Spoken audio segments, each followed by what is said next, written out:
La femme à la cuisine, l'homme au canapé. Cette phrase vous paraît choquante, pourtant cette situation est encore trop présente. Et pire, elle semble même pour beaucoup normale. Bienvenue dans le monde actuel.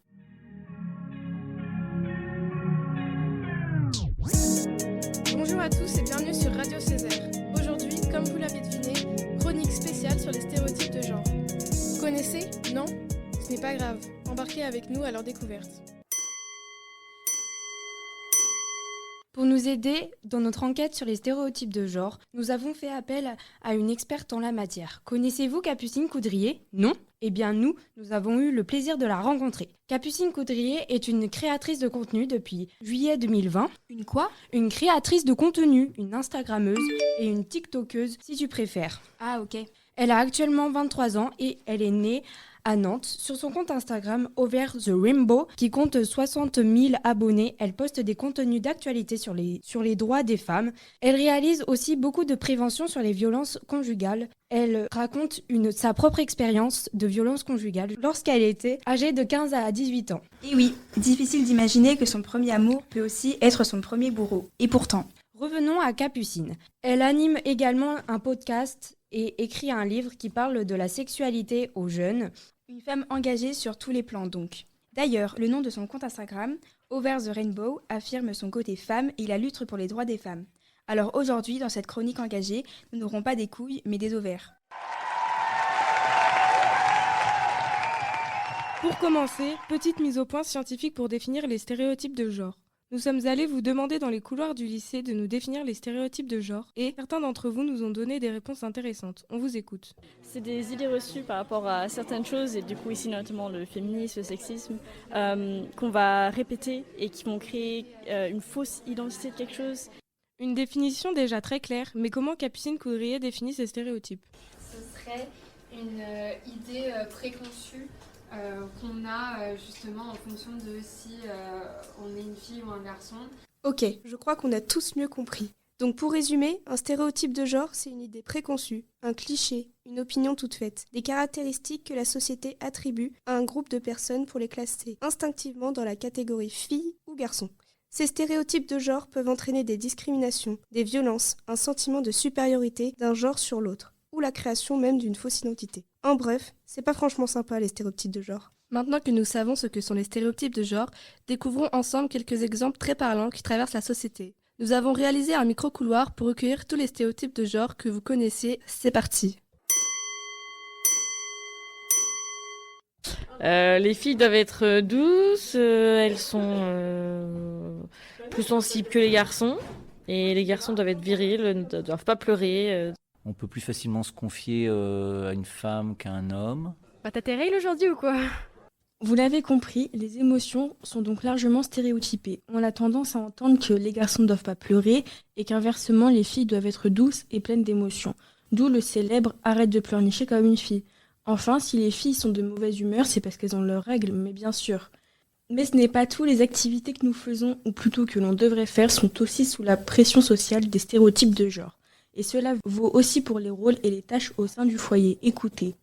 Dès qu'on propose une activité un peu artistique, c'est qu'une activité de fille. Par exemple, la poterie. Bah les femmes, elles font le ménage. De toute façon, les femmes, ça sait pas jouer au foot. Les garçons doivent faire du foot et les filles de la danse. Les hommes en foutent pas une à la maison et les femmes font tout. Il y a certains métiers qui sont trop difficiles pour les filles. Par exemple, les métiers de la maçonnerie. La place de la femme, c'est à la cuisine. L'homme va travailler. L'homme fait des travaux physiques. La femme s'occupe des enfants. On l'a donc compris, hommes et femmes sont assignés à des activités bien précises selon le stéréotype de genre. Les femmes s'occupent de la cuisine, des enfants, du ménage et plus largement du foyer et elles font de la danse.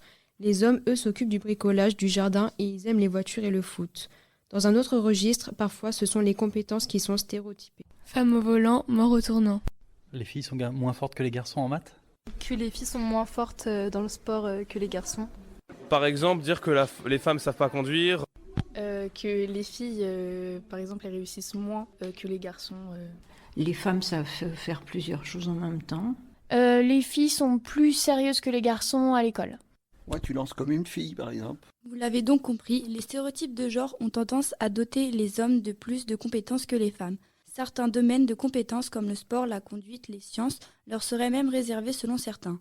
Pire, nos envies et nos goûts sont eux aussi mis dans les cases masculin ou féminin. Ceux-ci nous sont dictés par les étiquettes de genre dès le plus jeune âge. Vous nous en avez donné la preuve. On pense toujours que les femmes s'habillent sexy pour plaire aux hommes.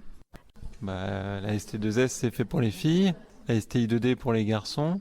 Le rose c'est pour les filles, le bleu pour les garçons. Les petites filles, ça aime bien jouer à la poupée et les petits garçons, inversement, ça aime bien jouer aux voitures. Très intéressant, n'est-ce pas?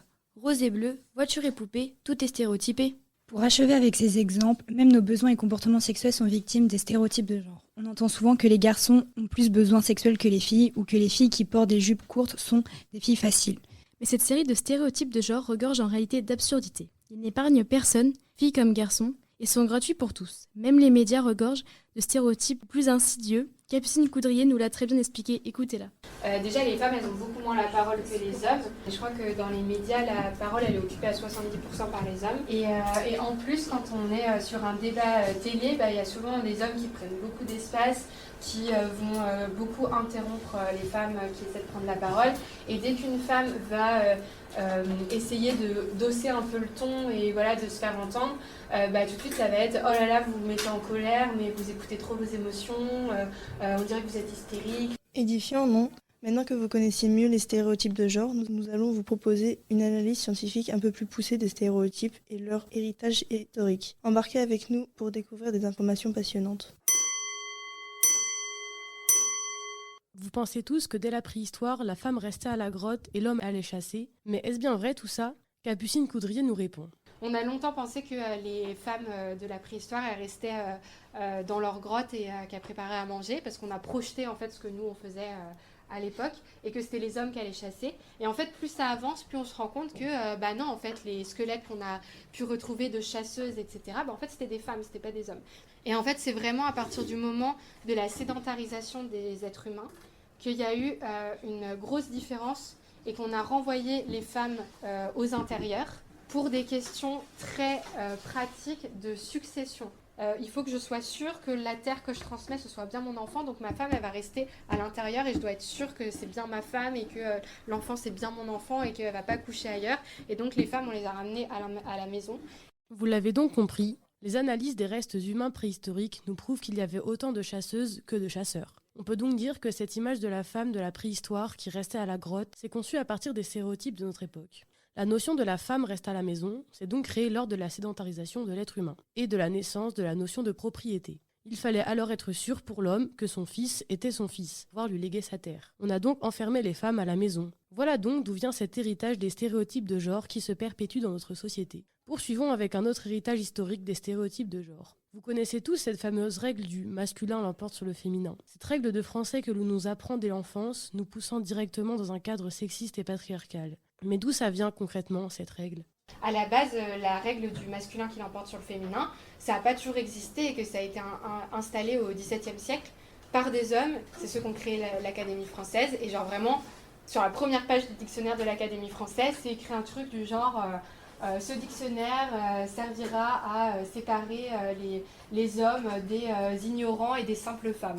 Merci l'Académie française, parce qu'au XVIIe siècle, des hommes considéraient que la femme était inférieure à l'homme. Ils ont alors écrit en toutes lettres, sur la première page du dictionnaire de l'Académie française, le masculin étant plus noble, il doit prédominer toutes les fois que le masculin et le féminin trouvent ensemble. Aujourd'hui encore, nous continuons d'appliquer cette règle absurde. Il pourrait y avoir 500 000 femmes dans une assemblée, un homme, il faudrait pourtant dire « il ». Pourquoi ? Changeons de sujet, revenons sur notre époque. Nous allons observer la place que prennent les garçons dans notre société dès l'enfance. Capucine Coudrier nous éclaire.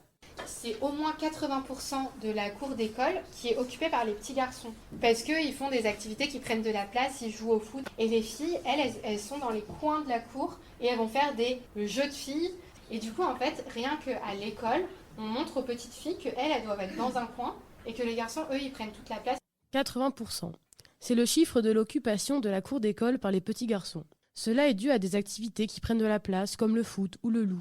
Alors que les petites filles, elles, sont reléguées dans les coins de la cour à faire des jeux qui prennent peu de place, comme la marelle ou la corde à sauter. Ainsi, dès l'enfance, on répète aux filles « sois calme, sois discrète, ne prends pas trop de place ». Contrairement aux petits garçons, à qui l'on dit « impose-toi, prends de la place, n'aie pas peur ». C'est fou, non ? D'ailleurs, les vêtements que l'on fait porter aux enfants traduisent cette inégalité. Les garçons portent des vêtements confortables, jogging, basket, qui permettent de se déplacer facilement, alors que les filles portent des vêtements qui ne permettent pas de faire des activités physiques, ballerines, robes. Les stéréotypes de genre ont donc pris une place très importante partout dans le monde. On les retrouve notamment dans le monde du travail, en politique ou dans le sport. Et ces stéréotypes enracinent et justifient pour certains les trop nombreuses inégalités qui persistent entre les hommes et les femmes. Mais quelles sont les solutions pour lutter contre les stéréotypes de genre ? Sensibilisation, éducation dès le plus jeune âge et changement de nos comportements à tous sont la clé d'un monde sans stéréotypes de genre. Les femmes et les hommes d'ailleurs aussi n'ont pas à vivre ça. Avec nous et avec vous, c'est la fin des stéréotypes de genre. Stop aux clichés, stop aux préjugés. Aujourd'hui, luttons pour un monde avec zéro cliché. Voilà, nous arrivons au bout de cette émission inédite sur les stéréotypes de genre. Nous espérons que vous avez appris plein de choses à nos côtés et nous remercions tous les acteurs qui ont participé à ce projet. Nous nous retrouvons très vite pour de nouvelles aventures sur Radio 16R.